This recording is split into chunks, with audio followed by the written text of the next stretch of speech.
My brother invited us to stay at his place and said we wouldn't have to pay rent or bills. I work with money and my husband Charlie fixes cars. We live in the house where I grew up. But it's not just any house. It's been in my family for a long time and used to be where my dad ran his business. My brother was supposed to take over the business, so he studied economics in college. He even went to Oxford University to learn more about running a business. After that, he came back to the US and worked with our dad for a while. When our parents retired and moved away, they gave the business to my brother and the house to me, so my husband and I decided to live there. The house is in a great spot, close to public transportation and other important places like shops, hospitals, and schools. It's perfect for us now, and even when our kids grow up and move out, we'll still be comfortable here. I'm really thankful my parents gave me this house. We were excited about our future here, but things took a bad turn unexpectedly. My mother-in-law started visiting a lot after we moved in. She kept asking about my parents' money because they used to run a business. She'd say things like, "Hey Maya, how much money do your parents have? What will you get when they pass away?" It made me uncomfortable. I didn't want to be rude, so I just said, "I'm not sure. I haven't thought about it much. They gave us this house, so maybe there won't be much money left." I tried to brush it off, but she kept pushing, saying, "That can't be true. They're getting old. They must have talked to you about their money." It seemed like she was really interested in their wealth, like she was expecting to get something. I already knew what I would inherit, but I decided not to tell her or my husband, who's close to her, to avoid any more trouble. Something really unexpected happened next. Out of nowhere, my mother-in-law and my brother-in-law's family moved into our house. It was a holiday morning around 8:00 a.m. when the doorbell rang. I opened it to find movers standing there. I was shocked and confused. Then my mother-in-law and brother-in-law's family showed up and said, "We're moving in here today, so take care of us." When I saw their smirking faces, I felt a shiver down my spine. My husband woke up, and when I asked him what was going on, he seemed unfazed and said, "What's the problem? There's plenty of space in this house for all of us." He acted like it was totally normal for them to move in. As if that wasn't surprising enough, my sister-in-law said something even more unbelievable. She said, "We were invited by your brother, Maya. He said we don't have to pay rent or bills, so we're counting on you." Then my brother-in-law started barging into rooms without asking and said, "This room gets good sunlight, so we'll take it, Charlie. Move all the stuff out into the hallway." I felt really dizzy after all this happened. This is my house, but they're acting like they own it, opening doors and claiming rooms. My mother-in-law and sister-in-law's family have been pretty rude for a while, especially my sister-in-law, who even went through my bag without asking. If they keep this up, they'll start taking over my space. I've had enough. This is my house, so why are you acting like you own it? I've had it. I want everyone to leave. I usually keep my cool and don't raise my voice, but seeing these people move into the house my parents gave me without asking and acting like it's theirs pushed me over the edge. That's why I lost control and yelled at all three of them. But then something unexpected happened. "How dare you talk to us like that? You're the one who should leave." The moment those words were said, I felt a sharp pain on my cheek. Did I just get slapped? It took me a few seconds to realize what had happened. I was shocked. I couldn't believe it, and all I could feel was the throbbing pain on my cheek. In that moment, something inside me snapped. I can't live with people who would do something like that, but this house belongs to me. I don't want them living here like parasites, so I decided to pack my things and leave, planning to tell my family about what happened. I needed to find a place far away from here, so I rented a monthly apartment for now.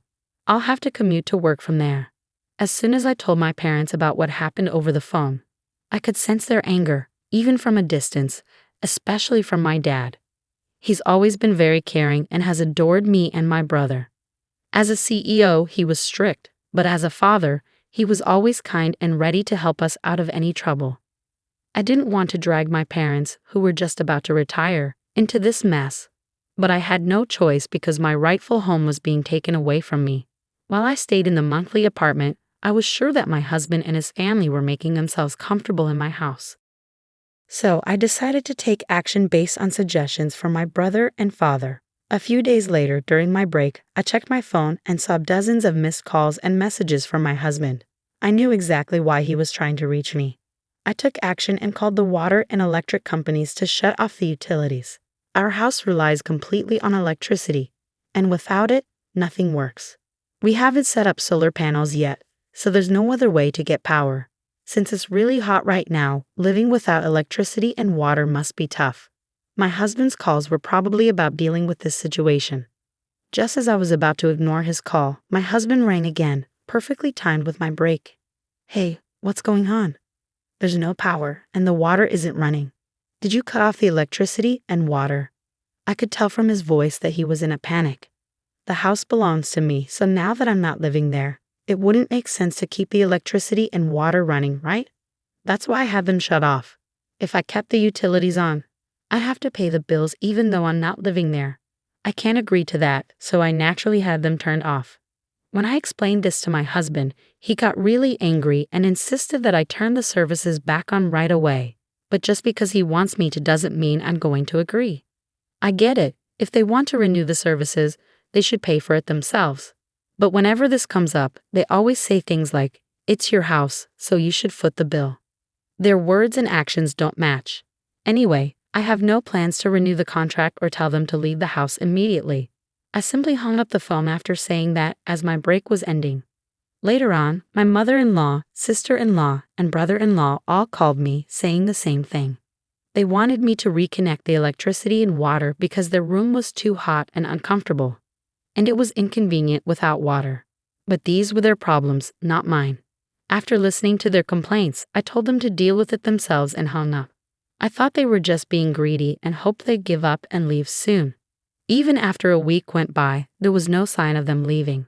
So I decided to take stronger action. I talked to a lawyer from my father's company about the situation and asked him to send a notice to my husband. The notice was about trespassing. They had entered my house without permission, forced me out, and were using it as if it were their own. I warned them that I was considering taking legal action against them for this. Why did I receive this document from a lawyer? Did things really have to escalate this far? My husband, who seemed surprised and panicked by my actions, came to me seeking a resolution. Knowing how much they care about their reputation, the thought of being sued would be really stressful for them. They definitely don't want to deal with a lawyer, but they also don't want to give up their current lifestyle. So they're likely trying to find a way to convince me to let them stay.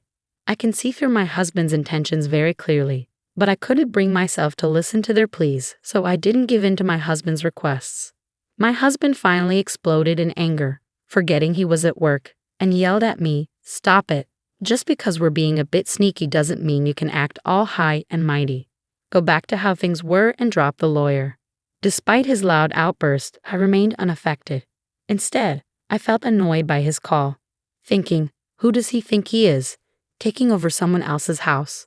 No matter how much he shouts, my stance won't change. If they continue squatting there, I'll take legal action.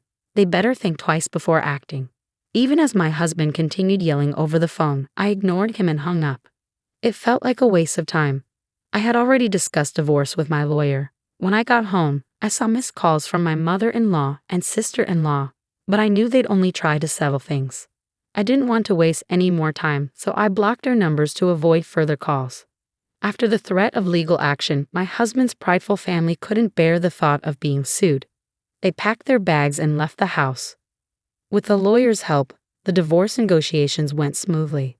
I arranged for a cleaning service to come in, and finally, I returned to my sparkling clean house. While living separately from my husband's family and then in a monthly rental was comfortable, nothing beats being back in my own home. However, I noticed that the house needed some renovations in certain areas. I discussed this with my father, who introduced me to a reliable contractor. I began planning the renovations with their help.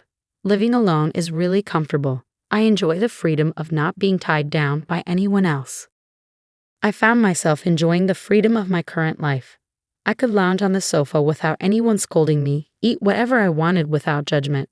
But then, I received a call from an unknown number after 3 months of silence. Initially, I ignored it, thinking it might be a contractor.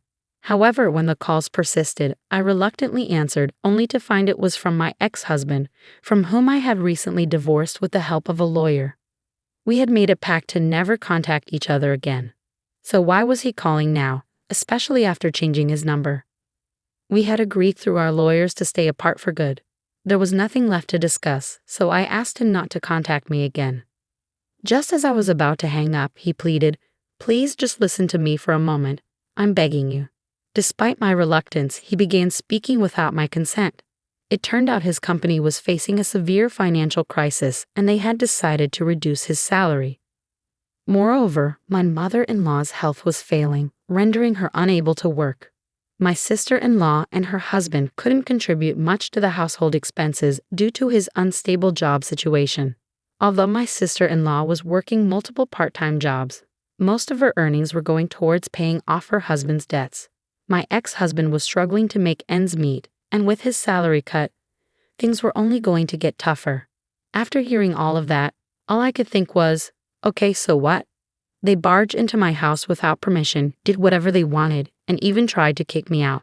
It's simply unbelievable. I feel nothing for people who would do such a thing, and I have no sympathy for them. Even if you tell me about their troubles, it doesn't change anything. They're your family, you should deal with it yourself. There's nothing I can do about it. My ex-husband started to panic even more at my words. Don't say that. We're in serious trouble. We won't even be able to pay the rent for our apartment and will struggle to buy food tomorrow. We used to be a family, right? Please help us, he pleaded, almost in tears. But I wasn't convinced. When I was in trouble, he did nothing to help, and he, along with my mother-in-law, looked down on me.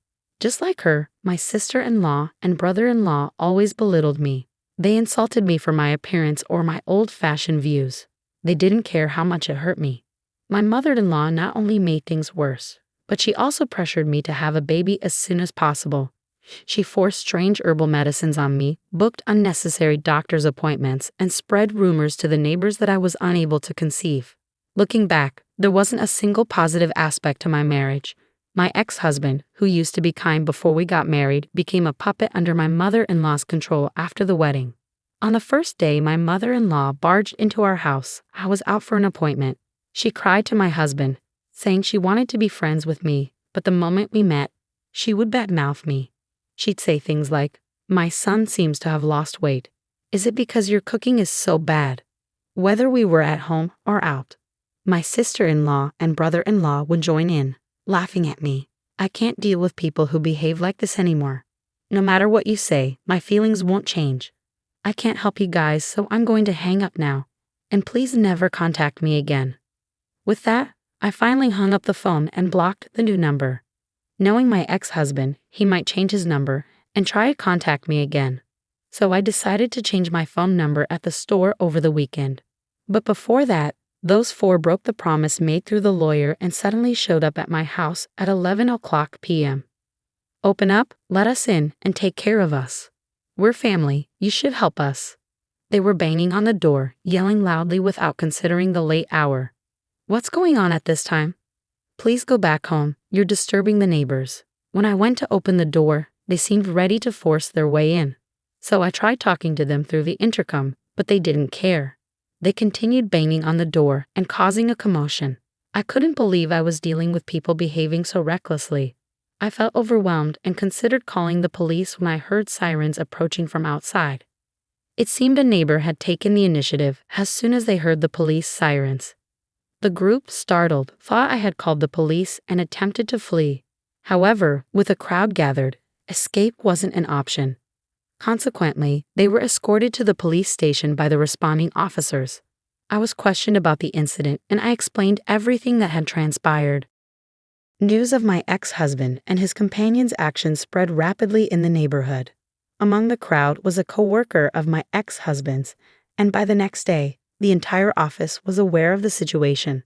Already struggling due to a salary reduction, getting the police involved sealed my ex-husband's fate with his employer. He was fired, unable to afford his apartment rent anymore. Financial strain created tension between him and his sister's family, leading to their shared living arrangement coming to an end. Now, Charlie resides in public housing with his mother, working multiple part-time jobs to get by. Even his mother has taken on part-time work, eager to contribute financially.